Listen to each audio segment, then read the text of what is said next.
Butter scotch పాయసం.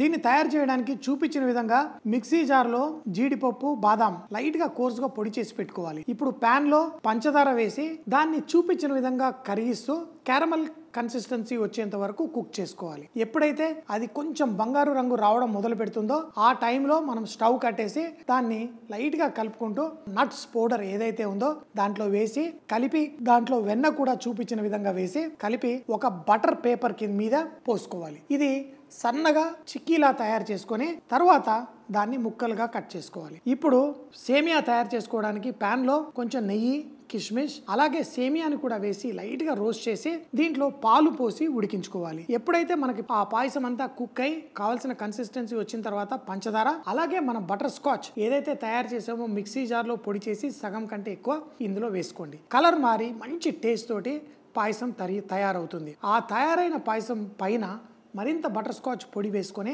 తింటే చాలా చాలా టేస్టీగా ఉంటుంది మన బటర్ స్కాచ్ పాయసం.